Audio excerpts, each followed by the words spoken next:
Boa noite. Boa noite a quem está assistindo essa live. Nós estamos no Maio Roxo. E diante do Maio Roxo, nós precisamos falar da importância da conscientização em relação às doenças intestinais inflamatórias. E hoje eu convidei o Dr. Rodrigo, que trabalha com muita doença autoimune, além de doença intestinal inflamatória, que são doenças crônicas, e a doutora Larissa, nutricionista, para falar um pouquinho também da experiência dela, já que ela tem uma grande gama de pacientes com doença inflamatória intestinal.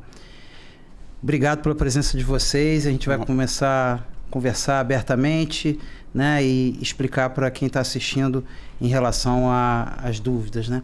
Como é que vocês, assim, do ponto de vista psiquiátrico, né, e na parte nutricional, como é que vocês abordam o paciente com doença inflamatória intestinal? É a mesma coisa que um paciente que não tem doença autoimune ou não tem doença inflamatória intestinal? Olha, vou começar falando mesmo. Então, o psiquiatra, atualmente, ele precisa pensar mais amplamente. A gente está aprendendo que muitas patologias, como a depressão, por exemplo, que é uma doença inflamatória, né? Então, a gente não pode só ficar pensando na questão da psicopatologia. Então, a gente tem que investigar todo esse contexto inflamatório. Então, eu, por exemplo, atuo muito na primeira consulta, já solicitando um hemograma completo, homocisteína, cortisol, em função de desvio de eixo hipotálamo, hipófise adrenal. Eu preciso pensar nessas coisas. Por quê? Prescrever apenas um antidepressivo, prescrever apenas um medicamento, não entendendo se esse processo inflamatório está acontecendo no sistema nervoso central, isso faz com que eu perca, de repente, uma molécula excelente de tratamento. Porque o antidepressivo vai atuar, a medicação vai atuar em neurotransmissores que às vezes estão tendo a sua produção prejudicada. Então, eu preciso pensar na abordagem do paciente com a doença autoimune, na abordagem do paciente com a doença inflamatória intestinal, sempre nessa questão da inflamação. O psiquiatra tem que entender isso, porque esse paciente da gastro inflamado vai chegar no meu consultório, né? E o meu paciente depressivo, ansioso ou com alguma outra patologia psiquiátrica, ele vai chegar aos consultórios de vocês, aos nutricionistas, aos psicólogos. Então, entender essa ligação do eixo cérebro-intestino, a gente precisa estar mais ligado nisso e atuar nisso, nessa investigação. Eu acho que isso é fundamental para o psiquiatra começar a tratar. E assim, Rodrigo, falando para dar o gancho para a Larissa, você acha que esse medo que ele falou, isso interfere na abordagem? Porque o paciente tem medo de comer, tem citofobia, que é o medo de comer e acha que vai passar mal, ou não tem medo? Atrapalha você muito nessa questão disso? Primeiramente, muito obrigada, doutor Carlos, pelo convite. Sim, atrapalha completamente, porque eles acabam que param de comer, com o medo de comer, eles ficam longos períodos sem se alimentar, então isso já vai gerando outros problemas de saúde. A inflamação, ela pode piorar, porque por mais que tenha aí um viés de jejum intermitente, supostamente, não, o jejum intermitente ele é associado para outros tipos de patologia ou pessoas que querem um emagrecimento, mas para a doença inflamatória intestinal, isso pode ter um efeito rebote, tá? E pode também afetar aquela inflamação que ele está sofrendo ali. Então, inclusive, não é recomendado, tá? Ficar muito tempo sem se alimentar. Já fiquem com isso. E assim, no ponto de vista clínico, assim, vocês, para abordar um paciente que chegou, né, com doença inflamatória intestinal ou tem uma doença autoimune, primariamente vocês perguntam se ele está numa remissão clínica da doença, como é que ele está da doença, né, para até traçar um plano do que você seja uma característica psiquiátrica grave ou um distúrbio alimentar mínor que seja. Vocês acham que isso é irrelevante para avaliação psiquiátrica ou nutricional, que seja? Para mim é essencial. Eu preciso entender qual é o momento que ele está na doença. Ele está em atividade, ele está em remissão, qual é a extensão daquela doença dali, porque isso vai mudar minha abordagem completamente. Isso vai mudar o plano estratégico dele. Eu vou querer saber, de acordo se está em atividade, se não está, eu vou saber se ele está com uma má absorção, eu vou saber se ele pode estar com algum tipo de desnutrição, porque a gente associa muito desnutrição àquela pessoa bem emagrecida, mas não, ela pode estar em desnutrição com um corpo aparentemente normal, saudável. Então, eu vou observando aquilo ali, eu vou sabendo se não, poxa, ele pode estar tendo algum outro tipo de que está dificultando alguma outra fase da vida dele, algum outro local, uma falta de concentração, uma memória que está atrapalhada, um cansaço que está ali, e às vezes isso não tem nem a ver só com a atividade da doença, mas porque ele está em atividade da doença, ele está sem se alimentar e aí ele está gerando uma deficiência de algum tipo de nutriente. Perfeito. Eu hoje tenho o privilégio, Carlos, de poder estar com os meus pacientes por 1 hora. Eu agendo consultas de 1 hora. A psiquiatria precisa de um tempo maior de consulta, né? E isso me faz ter uma escuta mais ativa para essas coisas, né? Então, eu investigo essa questão clínica, né? Como é que você se alimenta? Né? Você pratica atividade física? Como é que você dorme? Né? Hoje a garotada está com esse quadro de rede social. Eles dormem mal. Dormir mal inflama, né? Dormir mal gera déficit de atenção. Né? Então, você tem que questionar isso. Muitas vezes eu peço para a família entrar. Em alguns momentos eu fico sozinho com o paciente, mas eu preciso questionar isso ao paciente. Né? Como é que está a sua alimentação? Eu costumo dizer que às vezes o psiquiatra faz muito diagnóstico de tireoidite Hashimoto, doença autoimune. Né? Por quê? Porque a tireoide alterada, ela muitas vezes vai gerar alterações no humor. Né? E esse paciente com alteração no humor, ele não vai procurar o endócrino de cara, ele vai para o psiquiatra. Da mesma maneira que um paciente com transtorno de pânico, muitas vezes com uma taquicardia, ele vai procurar primeiro um cardiologista. Então, esse link entre as especialidades, né?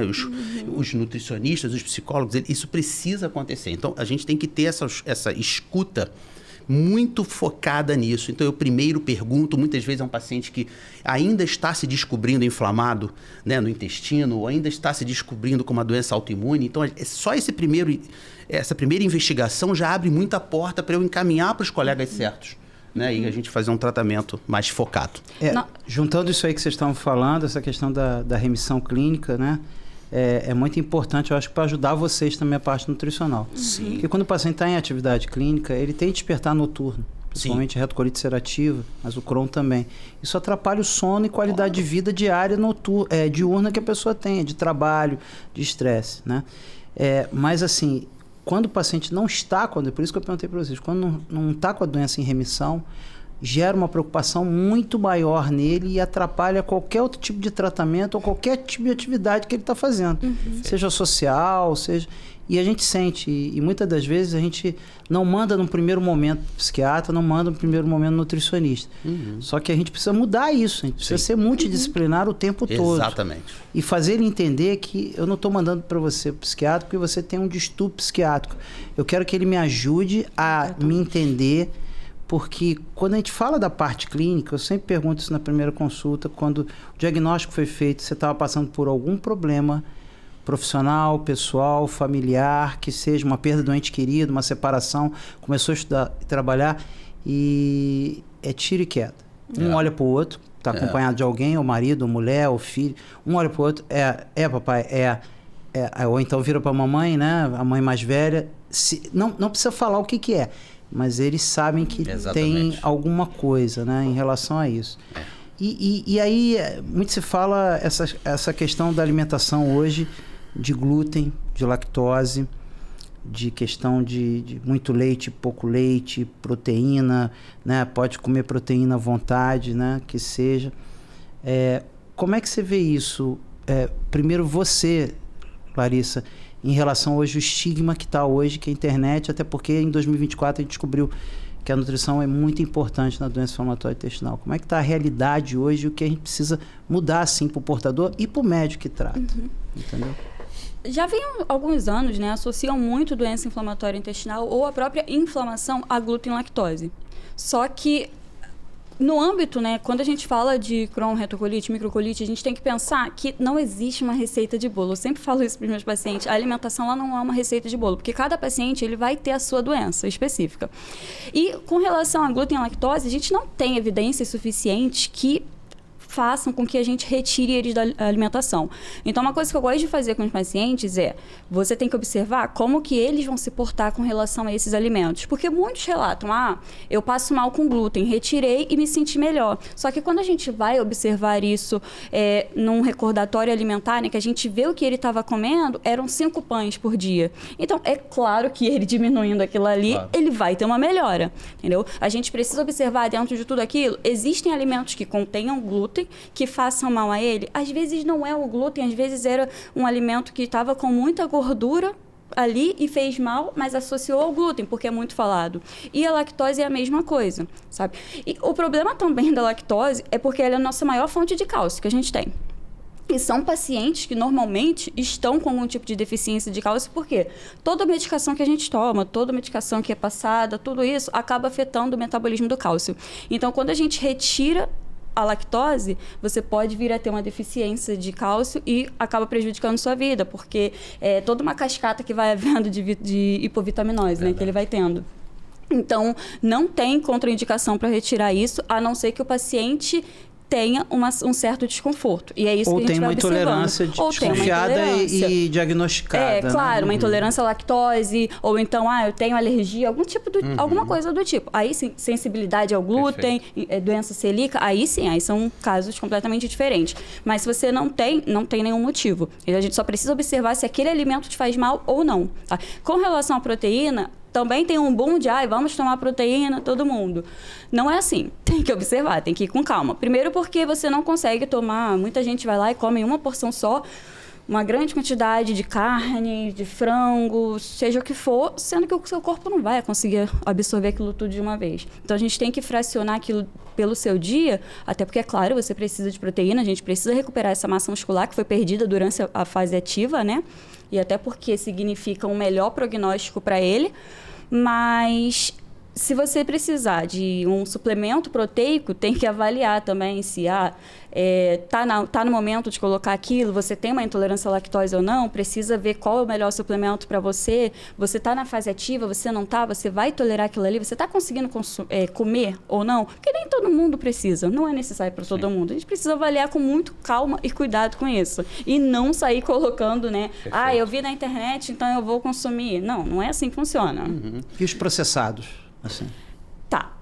Nem tudo da indústria é nosso inimigo. Tem muita coisa que hoje veio para facilitar a nossa vida. Snacks que são bons, que dá para a gente utilizar. Tem muita coisa que é processado, né? A gente tem que aí diferenciar entre os processados e os ultraprocessados. Porque, por exemplo, uma massa de tomate, um extrato de tomate, ele é um alimento processado.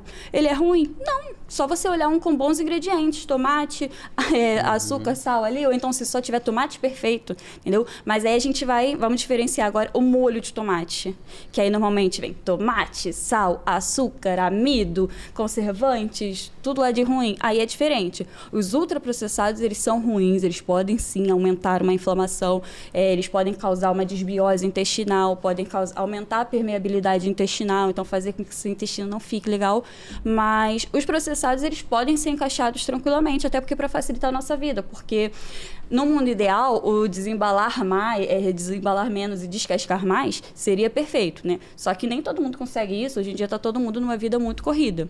Entendeu? Perfeito. Então, o que seria ruim? Todos aqueles congelados normalmente são ruins, mas uma coisa que é processado, por exemplo, que é muito bom, não sei se vocês já viram, legumes mesmos que vêm congelados hoje em dia, que fica no mercado. Sim. E aí tem brócolis, couve-flor. Isso é ótimo. Então, é um processado, só que é um processado bom, que só tem brócolis ali, que foi mesmo... E esses alimentos interferem na parte psiquiátrica? Muito, então, né? Muita coisa. Uma vez que eu recebo um paciente com um quadro depressivo, que eu já estou subentendendo que existe um processo inflamatório, e uma vez fazendo um hemograma, eu entendendo essas questões mais inflamatórias, é muito comum e eu preciso dosar isso. Hoje o psiquiatra faz muita avaliação de ácido fólico, vitamina B12, né? Existem estudos de um professor americano que ele utiliza o ácido fólico, o metilfolato, que é a forma ativa, como um anti-inflamatório natural. Né? E também com uma medicação, até com uma ação antidepressiva. Né? Se você utilizar 15 miligramas dia de metilfolato, você tem uma ação antidepressiva. Então, isso é importante, eu faço essa suplementação. Uma outra coisa que a gente faz muito, eu gosto muito de fazer, são os psicobióticos, né? Que é um probiótico, né? Focado com mais inclinação à questão da serotonina, né? do intestinal, né? E associa o psicobiótico muito aos prebióticos, que vocês utilizam bastante, né? Como as verduras, né? Eu estava lendo que maçã é muito importante, banana é muito importante, tem essa, que é o alimento para o psicobiótico. Né? Então, me ajuda a não só prescrever a alopatia. Né? Claro que as alopatias são importantes, elas funcionam, precisam ser utilizadas, mas não é só isso. Né? Então, se eu tiver esse conhecimento, então eu regulo o ácido fólico, eu regulo a vitamina B12, a gente joga ela lá para cima na psiquiatria, e essa questão dos psicobióticos. Então, esses alimentos, a gente poder também perguntar, questionar isso ao paciente é muito importante. Não, é importante também falar para eles que isso não é o tratamento da doença inflamatória intestinal. Exato. Eles ficam achando que só a probiótica é que pode resolver essa questão. Eu vejo a alimentação como um fator muito diferencial e que, infelizmente, a gente só teve essa descoberta mesmo de 2023 para 2024.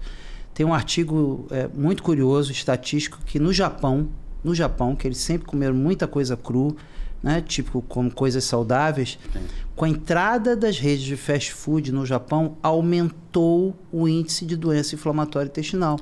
Então deve ter uma relação com essa mudança de alimentação do fast food em relação a mudar a tua microbiota e o teu sistema autoimune e aquilo que estava atrás da moita sair de trás da moita. Perfeito. E, Rodrigo, em relação assim, lógico que são doenças que debilitam a família, tem um comportamento de questão. Como é que você vê o paciente com doença autoimune, doença inflamatória intestinal, que te procura e que tem um autismo também, tem um TDAH, que seja.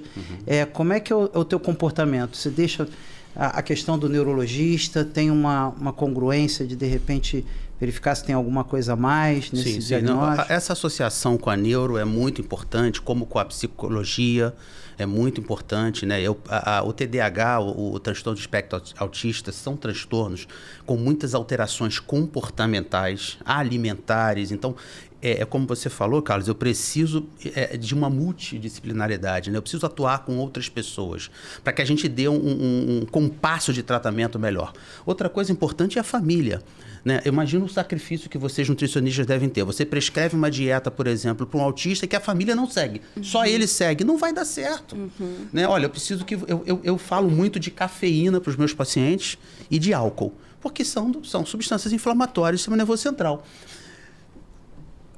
Aí o paciente fala para mim, não, Rodrigo, eu não posso tomar, eu estou evitando tomar Coca-Cola, mas na geladeira tem Coca-Cola, porque minha mãe, meu pai, o meu irmão podem usar. Então, essa falta de companheirismo familiar, né, essa falta de acolher a pessoa. Então, quando a família toda entra nesse contexto, isso facilita muito. Seja no autista, seja no TDAH, eu acho que esses pacientes precisam...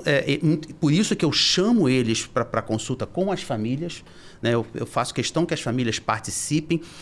Existem dados interessantes na psiquiatria, que é o seguinte, às vezes a gente vê pacientes que sofreram traumas muito precoces, né? Crianças, e na época, na infância, eles tendem mais a ter doenças psiquiátricas no futuro. Né? Filhos de mães com quadros de depressão apresentam quadro de depressão com redução inclusive de hipocampo. Então são características, são achados, né, que a gente vai descobrindo em estudos, que são pesquisas muito importantes, que vão mostrando para a gente como essa relação familiar interfere no hábito alimentar, na doença, na evolução da doença, na remissão da doença. Né? Então é muito importante que a gente trabalhe tudo isso junto. Muito bom você falar isso da questão da família. A gente, quando faz a primeira investigação clínica, eu pergunto do diagnóstico, quando foi feito, e se teve alguma coisa, na época, quando começou os sintomas, que possa ter acontecido com a pessoa. Familiar, pessoal, profissional, e é tiro e queda. É aquele olhar para o outro e falar, aconteceu alguma coisa, não precisa me falar o que é, né? E que acontece. Tocando nessa questão familiar, isso me impressiona muito, muito grande. Teve uma pesquisa na Santa Casa, há algum tempo, que a gente fez com os pacientes, em que o paciente com doença de Crohn, ele tinha muita inter-relação com a mãe, muita dependência com a mãe, muita questão da mãe. A mãe regia, Larissa e Rodrigo, a alimentação, ela regia a vida dele, regia o que ia fazer ou o que não ia fazer, e ele se sentia meio enclausurado com a mãe numa dependência. A mãe vai resolver tudo, né? E o retocolite ulcerativo, o medo do sangue, porque se sangra, onde é que está meu médico? Meu médico está viajando, então quer saber do médico onde ele está, se ele está no Rio, se ele está viajando, se ele está num congresso. Queria, assim, da particularidade de vocês, que vocês falassem dessa relação com pai e mãe. Eu sei que é bem delicado isso, mas assim, com pai e mãe, do que pode ajudar, a mensagem que vocês poderiam falar para eles, do ponto de vista de ajudar nesse tratamento, entendeu? Que possa favorecer dele se sentir mais tranquilo, mais, né, amigável, né, com a questão, para não prejudicar ou negligenciar ou deixar o tratamento, assim, em relação, né? O que vocês têm a falar? A doença, ela é muito complexa, né? Tanto para quem está passando por ela, quanto para quem está acompanhando ao redor. E eu vejo muito que quando a gente não tem uma rede de apoio, quando a gente está tratando alguém que o paciente ele é mais sozinho, é tudo mais difícil, é tudo mais lento, é tudo mais complicado. E quando você tem pessoas ali com você, mas também que não estão sendo sua rede de apoio, como você falou mesmo da questão da Coca-Cola, você está tentando fazer uma dieta para desinflamar seu intestino, mas aí o tempo inteiro não tem janta dentro da sua casa, é o tempo inteiro um fast food. Uhum. E é uma doença que rege muito com o social, mexe muito com essa questão. Porque a alimentação, ela não é simplesmente, eu vou nutrir meu corpo. Não, já foi isso há muito tempo. Hoje em dia não é. Ela é uma comemoração, ela é tudo que você vai fazer. Nós vamos aqui depois nos reunir e vamos comer. Tudo isso está envolvido com alimentação. E quando você tira esse denominador, a pessoa fica... e o que minha vida se tornou? E quando você não tem essa rede de apoio, é muito fácil querer largar a medicação. Uma coisa que eu notei com os meus pacientes é que há uma certa rebeldia depois de um tempo do diagnóstico. Querem largar a medicação, não querem seguir o que é proposto. E quando você é sozinho, quando você não tem essa rede de apoio, se torna ainda mais difícil. É claro que eu não estou tirando a autorresponsabilidade do paciente. Ele tem que ser o maior interessado pela saúde dele. Mas se ele tem uma família que vai lutar, vai pegar na mão dele e vai falar, não, vamos juntos, se torna muito mais fácil. Até porque nos momentos de crise, ele vai precisar de alguém que faça alimentação, que ajude ele nisso, sabe? Então, é imprescindível. É claro que a família também, às vezes, eles se sentem muito perdidos. Então, há uma ignorância. Eles, às vezes, não sabem como ajudar também. Sim. Então, eu indico para os meus pacientes, conscientize, explique para eles o que é. Às vezes, eles não sabem o que fazer por medo também. E a família também ajudar nutricionalmente, né? Sim, quer dizer, com certeza. Chega lá, o pai ou a mãe está comendo certas coisas que está aguçando o cérebro, né? É difícil você trabalhar uma compulsão, né? Uma ansiedade por um doce, se tem na geladeira. Se tem. Né? Eu tive um caso curiosíssimo de uma paciente que chegou ao meu consultório porque ela tinha descoberto recentemente que ela tinha se tornado diabética. Ela já estava obesa, né? E tinha ficado diabética. E ela sentou e me disse assim, Rodrigo, eu tô aqui porque eu quero morrer. Por que você quer morrer? Só porque você descobriu que você está diabética? Tudo bem, tem tratamento. Hoje a gente tem tanto conhecimento sobre diabetes. Não, é porque... E a minha pizza? E a minha linguicinha calabresa? E o meu chopinho? Eu falei, olha, você vai ter que se reeducar. Né? Então, eu preciso reeducar. Você precisa entender que a diabetes não surgiu do nada, né? Você está acima do peso. Aí eu fui explicando para ela, olha, resistência insulínica, isso leva a depressão, tecido adiposo produz interleucina, isso inflama. Então, isso tudo está ligado. Você tem que mudar o seu hábito alimentar. E nisso o marido estava na recepção. E aí eu falei, posso chamar seu marido? Ela, pode. Aí eu chamei o marido. Eu falei, cara, vamos trabalhar junto para você me ajudar a tratar a sua esposa, não, porque o tratamento dela não é só o antidepressivo. Eu preciso da sua colaboração. Fizemos um tratamento, iniciamos uma prescrição, solicitei hemograma, aquela coisa toda. Na primeira consulta de retorno dela, o marido veio e ele já virou para mim e falou assim para mim, olha, Rodrigo, eu queria agradecer tanto a diabetes dela. Eu falei, você quer agradecer a diabetes? Porque ela ter ficado diabética mudou o padrão alimentar da casa toda. Eu já perdi 5 quilos. Porque eles abraçaram a causa, é o que você está falando. Né? Eles também começaram a participar do tratamento, da mudança do hábito. Né? Então, a Coca-Cola que tinha sempre na geladeira, o sorvete... Né? Não é que isso não possa ser utilizado, mas a família adotou aquilo, o arroz integral, a dieta do Mediterrâneo, né? As verduras, as saladas, as frutas. Ou seja, então, se não há essa participação familiar, a probabilidade de falha é muito grande. Isso é nítido. Isso é nítido. Você acha que valeria a pena uma constelação familiar numa primeira ou segunda consulta de um paciente com doença crônica, autoimune, para também a família entender e poder ajudar, não achar que é só tomar remédio? Sim, eu acho que se vocês da Gastro colocarem o psicólogo nessa história, levar isso para eles, né? Tratar a família, levar a família. Olha, eu preciso que a família faça uma consulta, né, com determinada pessoa, né, para que isso seja tratado o comportamento. Na psiquiatria, a gente costuma dizer o seguinte, o que é saúde mental? É não ter problema? Existe alguém vivo sem problema? Não existe. Todos nós temos problemas e vamos ter a vida inteira. Isso não é saúde mental. Então, o que é saúde mental? Saúde mental é como você lida com os seus problemas. Isso é aprendido. Isso é treinado. Eu falo para os pacientes, você não vai para academia treinar? Por que você não vai treinar seu cérebro lá com a psicóloga? Entendeu? Eu preciso que você faça esse treinamento, eu preciso que você mude seu hábito. Entendeu? Você tem que aprender a lidar com as coisas de maneira diferente. A mesma coisa acontece com os nutricionistas. Vocês ensinam eles a lidar com o alimento de uma outra forma. Né? Então, isso tem que ser associado, não vai dar certo. O cara toma quilos de benzodiazepínico e continua do mesmo jeito. Não vai resolver o problema. Né? Tá se encharcando de medicamento, tá se intoxicando, ou atualmente, como é a moda, né? Tomar Zolpidem pra caramba. Né? Não resolve. Né? Então a gente precisa desse acompanhamento, a família tem que participar. E a eficácia quando participa? Eu noto isso também. Eu noto isso 100%. também. Paciente que chega e fala, nossa, aquela receita que você mandou, meu marido, meu irmão, minha mãe fez também. E aí gostaram muito, acharam que nem parecia que a gente estava fazendo dieta.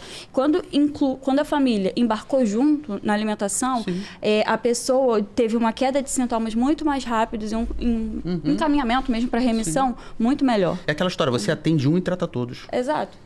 Exatamente. E vai mudando o comportamento daquele paciente com relação à alimentação e de quebra vai trazendo a família também nessa mudança, porque as pessoas, de uma forma geral, se alimentam muito mal, entendeu? E aí, só quando há uma necessidade muito forte, como uma questão de saúde, que aí começa a haver essa mudança. Então, trazer eles para perto, trazer eles para esse tratamento, para ajudar a gente, é de suma importância. E o clínico tem que se unir ao nutricionista, ao psiquiatra. Eu já tive uma paciente que a gente já pegou numa curva, na verdade, tendência suicida, pelo abuso de corticoide durante muito tempo. E ela ficou psiquiatricamente, né, a questão da doença, né, por conta disso. E aí, imagina uma agudização da doença que a gente tem que entrar com corticoide. Aí não podia entrar com corticoide nela, entendeu? Porque ela faz facilmente...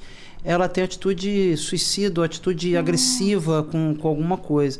O clínico tem que entender que não é só desleixo, né, mental da pessoa, desleixo nutricional da pessoa. É uma coisa, às vezes, nova, que ataca a pessoa e ela se sente como se fosse eu sou um ET, eu sou uma pessoa diferente das outras. Exatamente. Todo mundo vai numa festa e procura se posicionar normal numa mesa que seja agradável, longe do som, não sei o que mais. Eu tenho que me posicionar numa mesa perto do banheiro, entendeu? Eu tenho que comprar uma passagem de avião, né, perto do banheiro, porque eu tenho medo de que não dê tempo por causa da urgência. Então, impacto social disso. Impacto social. Até na questão do tratamento, né, o clínico tem que ver quem que pode usar uma determinada droga, quem pode usar outra, porque comportamentalmente, de saúde mental, ele não tem saúde mental ou não tem uma regra para tomar um remédio que seja todo dia oral, entendeu? E de repente você tem que usar alguma coisa que seja espaçada por causa da profissão dele ou por causa do psique dele. Porque a questão que eu sempre falo, assim, não entre em imagens da internet para procurar saber a tua doença. Porque ao entrar na imagem da internet, a pessoa acha que vai estar exatamente aquilo que acontece. Os estudos falam, Rodrigo, a questão de 70%, 80% dos pacientes, eles têm ansiedade, depressão, transtorno bipolar na doença inflamatória intestinal. É difícil avaliar a questão de estatística, né? Sim. Mas a gente não gosta muito de falar, mas a gente acha que a coisa é um pouco mais além. Sim. É um pouco mais além, né? E na parte nutricional, Larissa, a gente vê também que o estar bem faz ele avançar o sinal. Ele avança o sinal e acha que está bem. A gente falou de família, a gente falou de costumes, né? Se atrapalha ou ajuda no tratamento. Assim, em relação a distúrbios alimentares, né? Tem colegas que têm paciente com doença inflamatória intestinal e tem compulsão ou tem a famosa anorexia nervosa, né? Em relação também à parte psiquiátrica do medo, aquelas coisas. Você acha que isso pode acontecer no paciente que tem doença inflamatória intestinal? Pode. Eu falei de rebeldia, né, que todo mundo passa. Tem um segundo caso, né? Rebeldia sempre tem 2 momentos que acontecem. Primeiro, quando ele é diagnosticado, depois de um tempo, ele fala, não vou mais seguir nada. E depois, quando ele fica bem, não tem mais sintomas, ele está em remissão e ele acha que ele é igual o amigo dele, que é completamente saudável. E aí ele começa a comer desregradamente. Só que, já na questão dos distúrbios alimentares, acontece muito mais na fase ativa.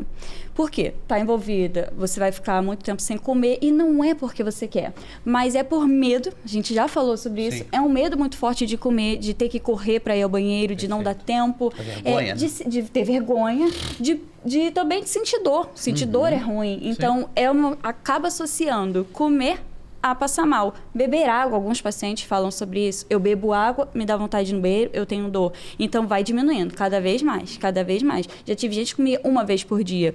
Então, vai ficando 17 horas sem se alimentar, 20 horas sem se alimentar. Vai gerando uma certa anorexia ali depois para ele. E também tem a questão de compulsão. Você fica muito tempo sem comer. Mas aí tem uma hora que você... ou então fica com fome, ou então você só fica muito ansioso, nervoso, estressado, e aí come tudo que vem pela frente. Então, está muito associado, mas principalmente quando a gente está nesse período de sem se alimentar. E é por isso que esse acompanhamento multidisciplinar é tão importante. Tem um caso meu, de uma paciente de São Paulo, e ela teve que passar por um processo cirúrgico. E é um dos casos assim, mais de sucesso que eu tenho, porque estava envolvido o médico dela, o cirurgião, que iria estar no caso, um nutrólogo, eu como nutricionista e o acompanhamento psicológico do hospital também. Então, assim, foi uma taxa de uma recuperação muito rápida que ela teve, porque estava com tudo isso, todo mundo ali, cada um na sua especialidade, mas em prol daquela paciente. Eu acho que hoje falta muito isso da gente entender que todos nós, se a gente se juntar, o paciente vai ser o mais beneficiado sobre isso, né? Sim, com certeza. E a gente na psiquiatria tem tanta dificuldade para tratar transtornos alimentares, né? Porque está envolvido comportamento. Comportamento. Né? Não é só, mais uma vez, não é só tomar o remédio. Claro que a medicação é importante, né? O transtorno alimentar está muito associado à ansiedade e perdurando vai gerar depressão. Então, uma coisa vai levando a outra. Mas, gente, como é difícil tratar, por exemplo, uma pessoa com anorexia que tem distúrbio de autoimagem. Né? Então, ela se enxerga obesa, por mais magra que esteja. Quando isso ainda vem associado a um medo de uma doença inflamatória, um medo de passar uma vergonha na rua, né? Um medo de ter que correr para um banheiro e não achar um banheiro, né? Então, isso vai isolando a pessoa em casa. Como não ficar deprimido? Não tem como. É praticamente certo que essa pessoa vai desenvolver uma depressão, né? Ou vai desenvolver um hábito alimentar de orgias alimentares, que é o que acontece com a bulimia. O cara passa o dia inteiro sem comer, chega em casa, em 5 minutos ele come 1 quilo de comida. Né? Aí vem a culpa, né? Aí ele bota tudo para fora. Então, esse comportamento vai acontecer fatalmente. Tem que tratar o comportamento, não é só tomar a medicação. Tem que mudar a dieta. Então, a doença inflamatória intestinal, ela vai agravar esse quadro, com certeza. E dentro da saúde mental, né, que seja, né? A gente fala muito da parte da doença, mas a gente esquece algumas coisas que são importantes, como exercício, né? Nutrição, que a gente tenta falar, essa questão. Vocês já pegaram, na verdade, pacientes clínicos que, na verdade, abriram o quadro depois de doença inflamatória intestinal, após ser uma pessoa que comia muito e tentava se regular a parte nutricional, quer dizer, nossa, eu engordei, agora estou emagrecendo, aí depois veio a doença inflamatória, e também no aspecto psiquiátrico, o paciente que já era psiquiátrico e abriu a doença inflamatória intestinal depois? Sim, já peguei algumas vezes. Tá? Repetindo essa questão, né, do hábito alimentar errado, porque o paciente deprimido, ele tem o sintoma cardinal seria a anedonia, que é a falta de vontade, a falta de desejo. Né? Então, eu viro para o paciente e falo assim, eu queria que você fizesse uma atividade física. Eu não tenho vontade. Eu queria te pedir que você não ficasse pedindo iFood toda hora. Você faz uma alimentação em casa. Não tem vontade. Então você esbarra numa coisa muito difícil, que é a falta da vontade. Né? Então, assim, aquela história da água mole em pedra dura, tanto bate até que fura, né? Vai chegar uma hora que esse organismo todo inflamado, e aí entra eixo cérebro-intestino, a gente tem, claro que o intestino mandando muito mais informação via nervo vago para o tronco cerebral, mas o contrário também acontece por uma via eferente do cérebro para o intestino. Então, esse cérebro inflamado, a longo prazo, ele vai gerar uma cascata de inflamação intestinal, ele vai afetar a microbiota, né? Ele vai gerar o famoso leak gut, né? Um monte de toxina vai invadir o sistema nervoso dessa pessoa e ao contrário. Então, não tem como não respingar no intestino, não tem como não inflamar, né? Então, assim, isso de começar com a depressão e também avançar para uma doença inflamatória, já peguei muitas vezes. E já aconteceu, Larissa? Comigo não, porque normalmente os pacientes já vêm com diagnóstico. Sim. Eu já tive caso que veio assim, com diagnóstico de síndrome do intestino irritável, mas foi um diagnóstico errôneo. Descobriu que era doença inflamatória. Isso é muito comum. Paciente tratado com intestino irritável, muda a dieta, né? Food map, que seja, só esses grupos de alimentos e que seja. Não, intolerância à lactose, aí vê lá, não é. Aí tenta supercrescimento, aí não é. Exato. Aí uma hora investiga melhor e aí é uma doença inflamatória, na verdade, caráter leve, ou então ela explode, tipo, essa cascata. Eu vejo assim, a questão do paciente tem 3 momentos. O quando ele recebe o diagnóstico, o quanto ele absorve aquilo para o tratamento, Sim. né? E o quanto ele pode uma via de abandono, né? Essa via de abandono, né, pode ser de várias causas, né? O abandono do próprio tratamento, ou achar que está bom, e aí começa a fazer tudo errado, né? Tudo errado. Questão alimentar, por exemplo, já há pesquisa que pacientes com doença inflamatória intestinal, depois de obesidade, que aí foram ver que a doença, na verdade, estava no mesentério, entendeu? Naquela gordura que envolvia o mesentério, e que a gente já tem uma gama de pacientes bariátricos, fizeram cirurgia bariátrica e depois descobriram que tinham doença intestinal inflamatória. Olha. Então, quer dizer, foi uma mudança da microbiota, né? Isso tem relação também com a parte neurológica, psiquiátrica, né? A gente vê paciente que tem muitas infecções, que seja, né? Atrapalha o sistema digestivo, atrapalha a parte nutricional, queda, precisa de suplementação, e também para a parte psiquiátrica. Na abordagem, assim, a gente falou lá no início a questão de abordagem, como abordar, né? Que necessidade ou se é diferente. Você já começa com medicação? Sim ou não? Por quê? Entendeu? E você, Larissa, você tenta numa primeira entrevista ver o perfil da pessoa. Porque imagina a pessoa chegar para mim e falar: Fred, você vai comer abóbora 100 gramas, vagem 200 gramas, não sei o quê. Eu vou olhar para a cara da pessoa e falar: olha, eu nunca comi abóbora, nunca comi vagem, entendeu? Você quer me forçar nisso, eu vou ter que bater no liquidificador para querer tomar. Como é que é essa questão? O paciente já tem diagnóstico, né?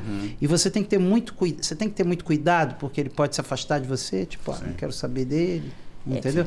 Para mim, é muito uma questão de, no início, eu mostrar um acolhimento, empatia e fazer com que ele entenda que aquele momento ele vai melhorar. É passageiro. A gente tá ali para tirar ele daquela fase aguda, né, daquela fase ativa, mas fazer com que ele entenda que a alimentação dele não vai ser para sempre uma coisa sem prazer, sem graça. E durante toda essa conversa, tem um momento que eu chego para ele e falo: o que você gosta de comer? O que você não gosta também de comer? E quais alimentos você já notou que te faziam mal? A partir dali, e do que eu acho que vai fazer bem para ele, eu vou montando. A questão também de grama, tá? Eu nem gosto de trabalhar no início. A chance da pessoa fugir é muito forte. Imagina, alguém que não tá fazendo nada, não tá fazendo nenhuma mudança na alimentação, tá comendo super errado, eu chegar e falar: não, agora você tem que comer 100 gramas de arroz, 200 gramas de tal coisa. Ele vai falar: amada, não vou. Trabalho não vai fora, dar certo. eu como fora. Exatamente. Ainda tem isso. Eu trabalho fora, como é que eu vou pesar isso no self-service? Não. Então, a gente trabalha muito com visual. Entendeu? Então, imagine o seu prato, você vai montar tanto assim, se você come no self-service na hora do almoço, você vai montar teu prato mais ou menos nessa linha, aqui visualmente falando, e com essas opções aqui. Por enquanto, a gente vai se ater a esses, porque no início eu evito alguns tipos de legumes, alguns tipos de verduras, alguns alimentos mesmo saudáveis que possam vir a fermentar bastante no intestino dele, sabe? E aí acabar piorando essa alimentação. Então eu preciso conhecer ele, eu gosto de entender a história da doença, como foi que começou, quando que começou isso, tem alguém da sua família que tem, como que é a sua família, quem é o seu médico, como é que está o seu tratamento, quais são as medicações que você está tomando, porque aí eu vejo, dependendo da medicação, essa medicação aqui atrapalha a absorção de ferro. E tem uma facilidade disso por você ser portadora? Tem também. Tem também, porque eu gostaria de ter sido tratada assim. Perfeito. Entendeu? Eu gostaria que tivesse tido esse acolhimento comigo. Principalmente quando eu vejo alguém muito jovem sendo diagnosticado, ou alguém que não tem apoio, eu falo, não, olha só, vai dar certo, a gente vai melhorar. Sua vida não acabou por causa disso daqui, entendeu? E aí, por conhecer também, por já ter conversado com muitos médicos sobre isso, é um pouco mais fácil, porque eu gosto daquele. É um assunto que está na minha vida há mais de 10 anos. A gente na psiquiatria, eu costumo já na primeira consulta entrar com um tratamento. Seja no paciente que já me conta, que sabe, é sabedor da doença intestinal inflamatória, ou aquele que ainda não sabe que tem, mas que pela anamnese ali a gente já começa a observar alguma coisa. Por que eu já inicio algum tratamento? Os antidepressivos, que normalmente são a classe mais utilizadas quando eu tenho a depressão, a ansiedade, né, esses processos também inflamatórios, não são medicamentos rápidos, são medicamentos lentos. E pela serotonina também da região intestinal, é comum que eles façam náuseas, constipações, por isso eu evito medicamentos da família dos tricíclicos, que são excelentes, tá? Não estou demonizando, mas eles têm mais ação nessa região, vai atrapalhar mais, com mais constipação, então não é interessante essa ação anticolinérgica deles. Então, entrar com uma medicação inicialmente é interessante porque eu preciso dar um suporte para aquela pessoa. Eu preciso começar a tratar uma ansiedade, eu preciso começar a tratar um antidepressivo que 15, 20 dias depois vai estar fazendo efeito. Enquanto isso, ele faz um hemograma, me manda o resultado e a gente vai adequando as coisas, né? Então, normalmente, iniciar com doses menores até eu conseguir receber isso e com esse pacote na mão eu conseguir entender melhor a inflamação ou não dessa pessoa, né? Mas iniciar um tratamento já na primeira consulta normalmente é o que eu faço. E a abordagem do idoso para o jovem? Você vê diferenças? Paciente transformatório? Vejo diferença porque o idoso já é aquela pessoa com aquele metabolismo mais lentificado. As medicações psiquiátricas têm metabolização hepática, citocromo P450. Então, o que acontece? Eu preciso também entender como é que esse paciente metaboliza. Ele é um lento, ele é um rápido, normalmente sendo mais idoso, ele é um metabolizador lento. Então, medicamentos vão fazer mais efeito. Ele vai estar mais tempo funcionante. Então, por exemplo, uma fluoxetina, que é uma medicação que já tem um tempo de ação longo no idoso, acaba sendo pior para eles. Então, são medicamentos que eu não utilizo. Então, é uma faixa etária mais específica, onde eu tenho uma gama de medicações que vão funcionar melhor por causa dessa questão metabólica, hepática, né? Então, inflamatória. Então, eu vou ter mais cuidado com isso. Também é uma parcela da população que vai abandonar o tratamento com mais facilidade, caso você erre na dose, você comece rápido demais, né? Então, a gente tem que ter um certo cuidado com ele, sim. Eu vejo paciente de doença inflamatória intestinal, o idoso, diferente do jovem, que ele tem um comportamento um pouco mais disciplinado das coisas. Sim, eu estava pensando exatamente isso. Ele sabe mais ou menos que a infusão dele vai ser no dia tal, e ele sabe naquele período que ele tem que pegar com o médico a receita, o relatório, que seja. O paciente mais jovem, ele tem uma questão tipo, principalmente quando ele está bem. Quando ele está bem, entendeu? Ele, esqueci, ultrapassei, aquela coisa. Perfeito. O idoso tem eu não digo responsabilidade maior, mas uma disciplinaridade maior em relação a isso.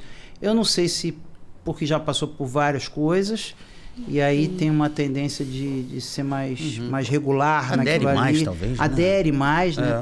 Tem uma adesão mais, né? Em relação a isso. Eu pergunto isso porque o que acontece?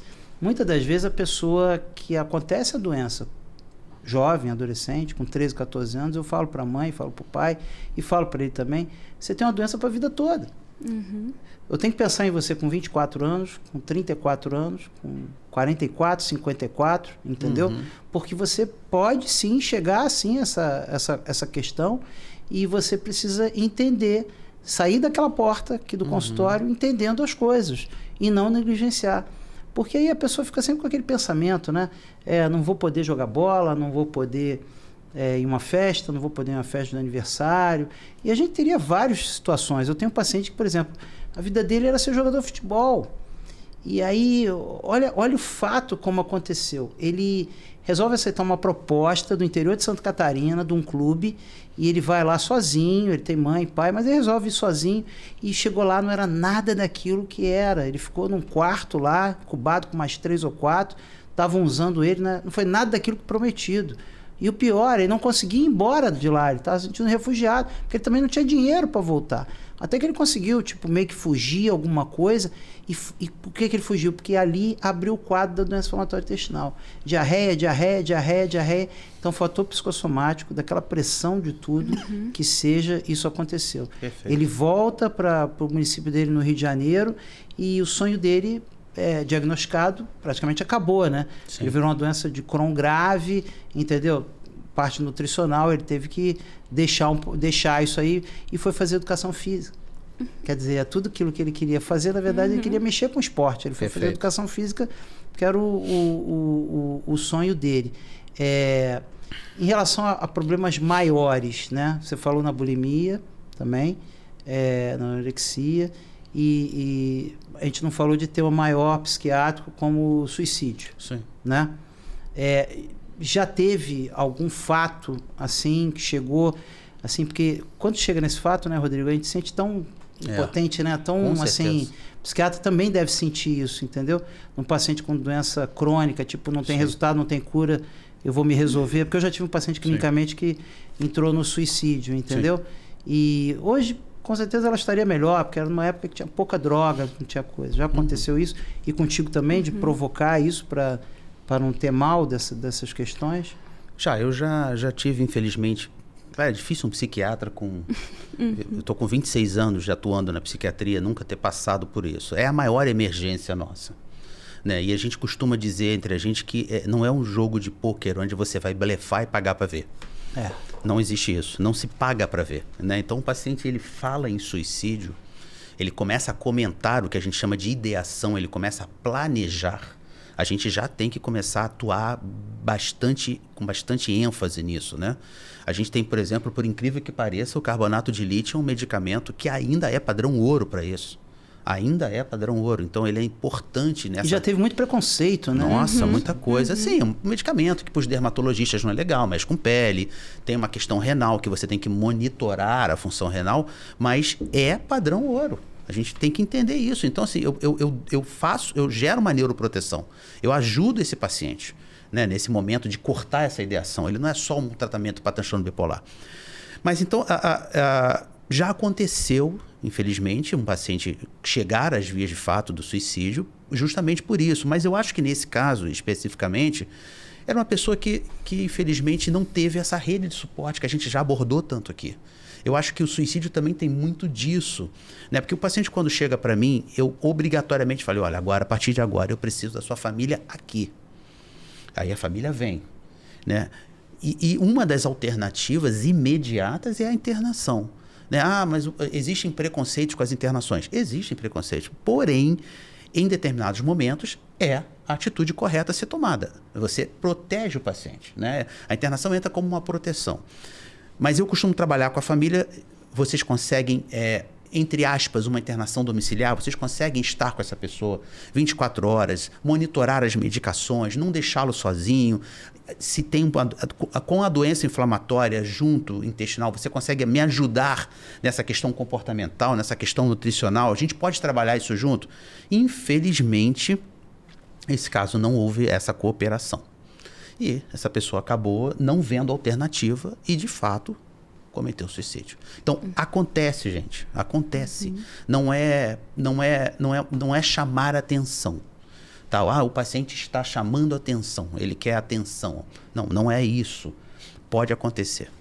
Isso é real. Já viu isso, Larissa? Nenhum chegou às vias de fato. O que eu notei foram pessoas que estavam ficando muito apáticas e que elas não estavam, assim, comportamentos que foram mudando. Antes que conversavam mais comigo, que a gente vai brincando bastante, tendo essa conversa, essa troca, e não estava mais havendo. Então, aí encaminhei para um profissional adequado, né? Porque eu não conseguia tratar sobre isso.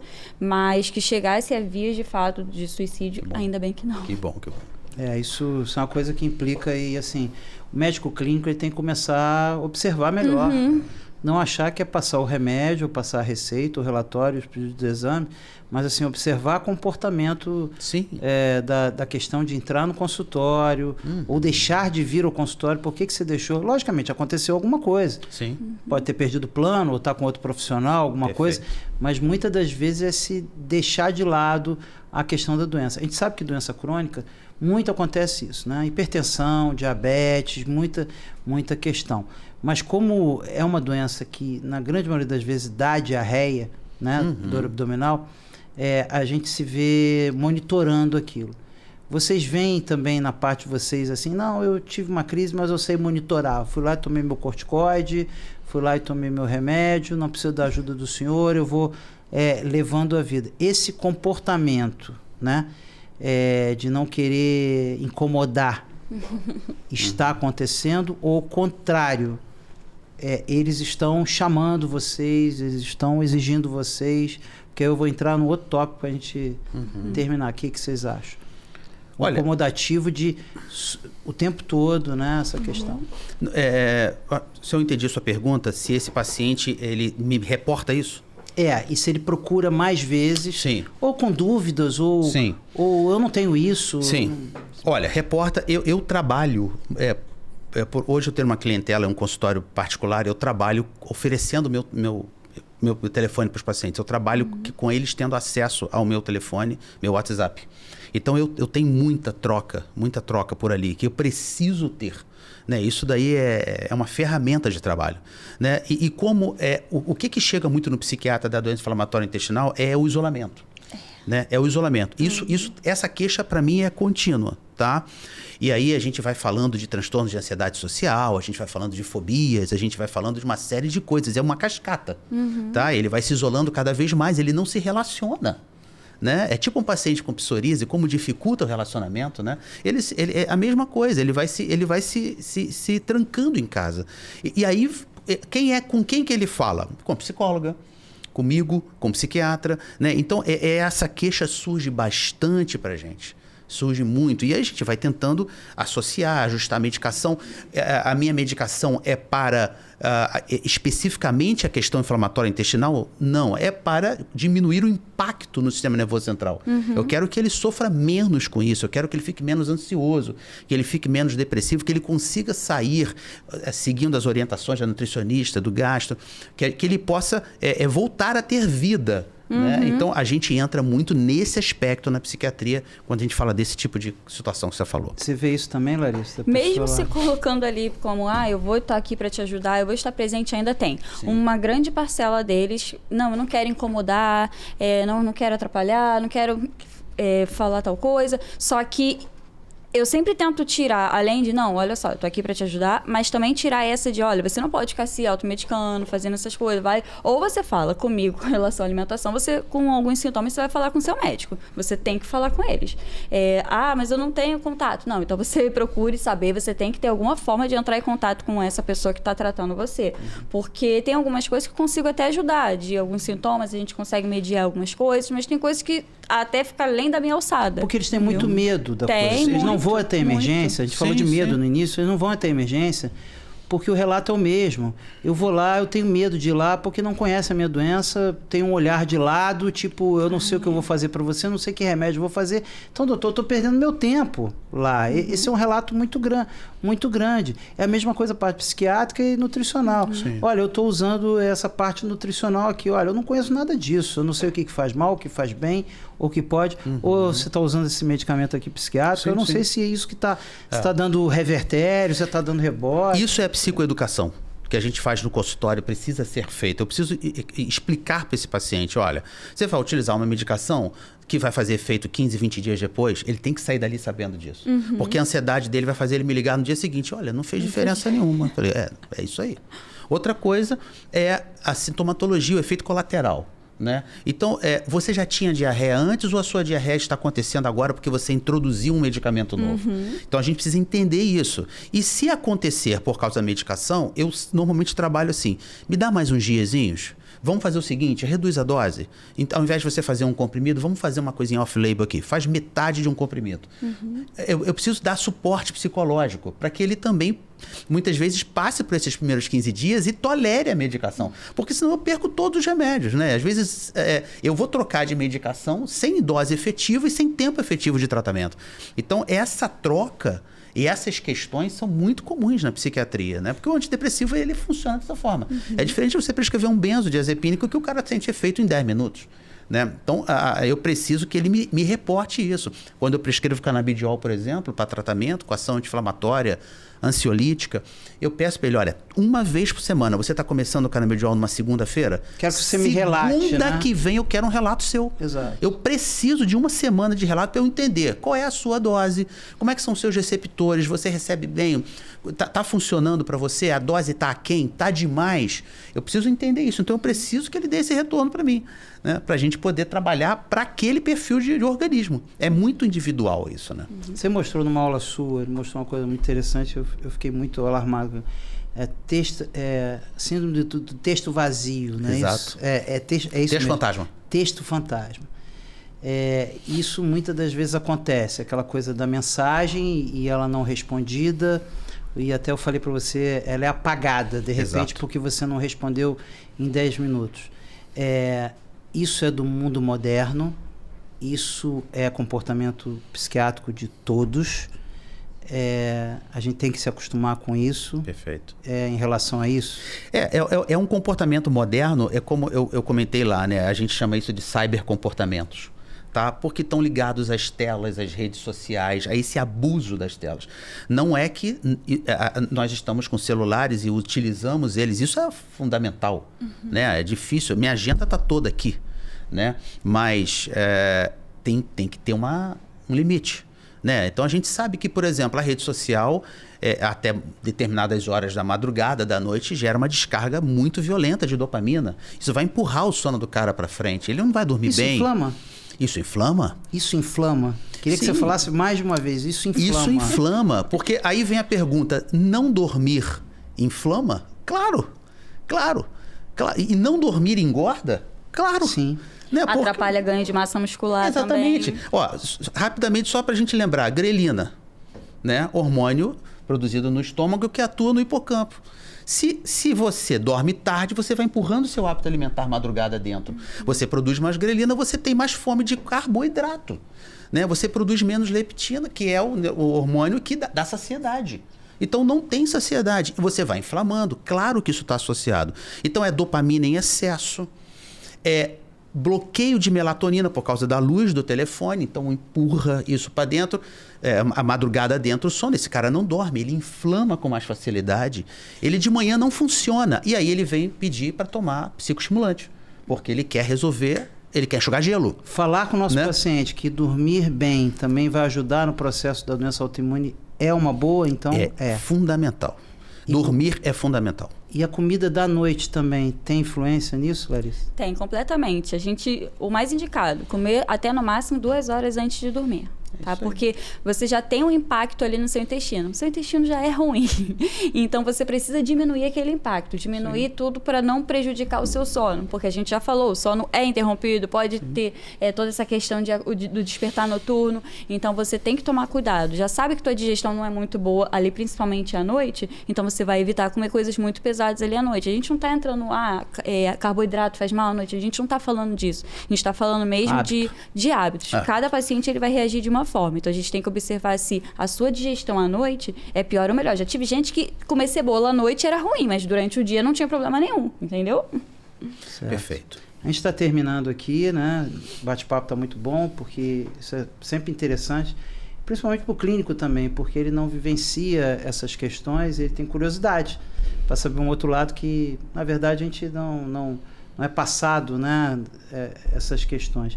E a importância da multidisciplinaridade. Eu queria falar para vocês um recado final, né, de vocês, da parte nutricional e da parte de saúde mental, de psiquiatria. O que seria hoje bom, né, para um médico que trata doença inflamatória intestinal para o seu paciente, visualizar e acompanhar com a psiquiatria e com a nutricionista. O que seria o recado que vocês dariam, assim? Olha, eu sugeriria aos colegas que, se pudessem, não deixem de investigar questões psiquiátricas. Né? Você está recebendo um paciente já com um diagnóstico ou está diagnosticando um processo inflamatório intestinal, mas não deixe de investigar. Trabalha com ele a questão também de procurar o profissional, seja o psiquiatra, seja o psicólogo, seja o nutricionista. É importante essa associação, né? Quebrar esse estigma da psiquiatria, né? O psiquiatra só trata de maluco, é como as pessoas costumam dizer, né? Mas a gente tem que entender que a depressão, a ansiedade, que são segunda causa no mundo de incapacidade para o trabalho.